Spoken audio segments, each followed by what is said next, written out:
Tov. I'm Stephen Ben-Nun. You are watching Israeli News Live here in Jerusalem, just outside my apartment. It is amazing at the rain, the storms that we are getting here. In fact, when I was in Europe last week, they were reporting on Israel National News that we were having an unusual late rainy season this year. In fact, there was a huge storm that had blew in through northern Israel, through the Golan, and as well through southern Israel, bringing tremendous amounts of rains, 55 millimeters in some areas here. And this morning at 3:30 a.m., the storms rolled into Jerusalem. Some of those of which you're hearing now, as you see the footage there, I filmed some of that from my bedroom there, and the thunder and the lightning that was going on, in hail. Even you can hear maybe in some of this, you'll be able to hear a little bit at the beginning of the video here, you can hear the hail as it pounded against the window.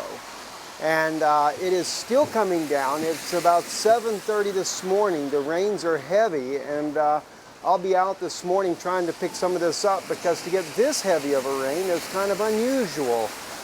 We do have winter rains in Israel, but that normally kind of tapers off already by now, especially with May right on our heels. And once May gets here, the rains cease for sure, and then it's summertime and no more rain whatsoever until later. It does remind me, though, of a story I wanted to share with you. Back in 2004, I was in a cab with a Palestinian driver, and it was in the summer. It was the first time I'd come to Israel. It's very unique, and the cab driver, I said to him, "We need rain." I had no idea that it never rained in the summer in Israel because it's a desert. And he said, "We don't get rain this time of year." And he kind of laughed. He looked out his window and he said, "It doesn't rain in Israel in the summertime." Well, that just kind of rubbed me wrong. And I said, God is able to put rain here. And then he continued to mock it. And when he did, something came over me. And I said to him, I said, "Not only is God able to put rain here," I said, "but God will bring rain." I said, "And then you will know that there is a God in Israel." I really went to prayer that week, and I prayed earnestly. A couple of days later, it sprinkled a little bit, and I said to the Lord, I said, "Lord," I said, "He's only mocking more now." I said, "What we need, Lord," I said, "to be able to show this man that there is a God in Israel is 2 inches of rain, some thunder, some lightning, and some hail." The next morning, we had 2 inches of rain. It thundered, it lightning, and even big chunks of hail came down out of the sky. My neighbor, who had been living in Israel all her life, said she had never seen it hail before. Just goes to show there is a God still in Israel, and He still hears your prayers. In fact, this rain here is another answer of prayer. Because when I was in Europe, I said, "Lord," I saw the news on Israel National News, and I said, "Lord, I didn't get to film it." You don't get to film big rains in Israel very often. I missed the snow. I was in Europe during the time when it snowed in Jerusalem, and I'm like, how do I keep missing all the excitement? And I thought, Lord, I'd love to be able to film it once I get back home before the season's over, which the season technically should already be over. And sure enough, He makes sure I wake up with all the thundering and lightning this morning at 3:30. But I never expected 4 hours later, almost 5 hours now, it would still be pouring down rain here in Jerusalem. I'm Stephen Ben-Nun with Israeli News Live. Shalom, and may your day be as pleasant as mine.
Stephen Ben-Danoon. You're watching Israeli News Live. Jerusalem is effectively a war zone.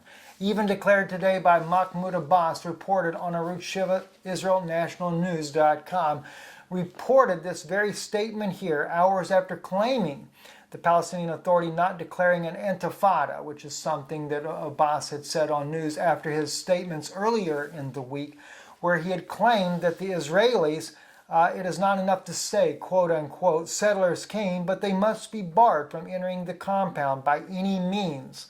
This is our Aqsa, and they have no right to enter it and desecrate it. Abbas calling the Jews a herd of cattle.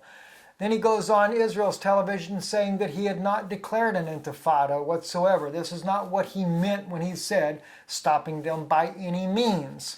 But yet, after the shooting of Rabbi Yitzhak Glick, just recently on Wednesday, he was shot in the chest in critical condition. The doctors say that his life is still in jeopardy, but still alive at this moment. He was shot after speaking at a Jewish, he is the founder and head of Liba, Initiative for Jewish Freedom on the Temple Mount.